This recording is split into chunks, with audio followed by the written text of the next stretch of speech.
দর্শক মণ্ডলী, সাবেক প্রধান বিচারপতি এবিএম খায়রুল হক অ্যারেস্ট হওয়ার পর ওনার 40 মিনিট কিভাবে কেটেছিল এটা নিয়ে প্রথম আলো একটা প্রতিবেদন করেছে। আমি আপনাদেরকে নিয়ে যাচ্ছি সেই প্রতিবেদনে। আসামের কাঠগড়ায় সাবেক প্রধান বিচারপতি খায়রুল হককে 40 মিনিট দুই হাত পেছনে নিয়ে পরানো হয় হাতকড়া। ঘড়ির কাঁটায় তখন রাত 8টা। একটা নীল রঙের পিজন ভ্যান হুইসেল বাজিয়ে পুরো ঢাকার রায়ের বাজার মোড় হয়ে Dhaka chief metropolitan magistrate CMM আদালতের প্রধান সড়কে প্রবেশ করে।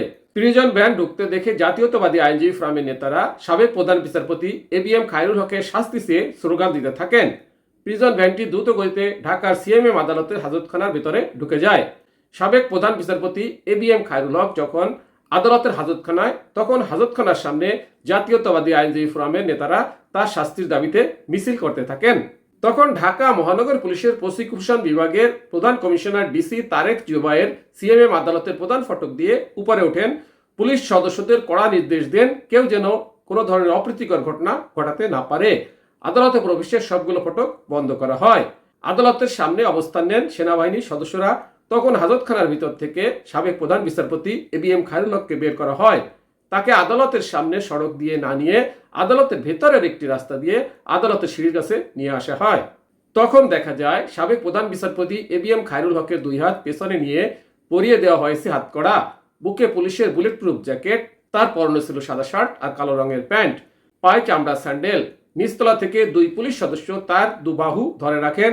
পরে দুই পুলিশ সদস্যের বাহুর উপর ভর দিয়ে সিঁড়ি দিয়ে হেঁটে হেঁটে তিনি আদালতের 3 তলায় ওঠেন। পরে তাকে নেওয়া হয় আসামের কাঠগড়ায়। তিনি যখন কাঠগড়ায় দাঁড়িয়েছিলেন, তার দুই হাত পেছনে নিয়ে পরিয়ে দেওয়া হাতকড়া খোলার উদ্যোগ নেন একজন পুলিশ সদস্য। সাবেক প্রধান বিচারপতি মাথা নিচু করেছিলেন। তখন একজন পুলিশ সদস্য তার হাতকড়া খুলে দেন। এ সময় সাবেক প্রধান বিচারপতির ডান হাতে ঝুলছিল হাতকড়া। তিনি কাঠগড়ার মাঝখানে মাথা নিচু করে দাঁড়িয়ে থাকেন। এ সময় আদালতে উপস্থিত ছিলেন জাতীয়তাবাদী আইনজীবী ফোরামের অন্তত 100 নেতাকর্মী, আর ছিলেন রাষ্ট্রপক্ষের আইনজীবীরা। তখন সময় রাত 8টা 10 মিনিট। ঢাকার সিএমএম আদালতের additional chief metropolitan magistrate Mohammad Sanaullah খাস কামরা থেকে এজলাসে আসেন। সাবেক প্রধান বিচারপতি এবিএম খায়রুল হক ম্যাজিস্ট্রেটের দিকে এক নজর তাকান, এরপর মাথা নিচু করে দাঁড়িয়ে থাকেন।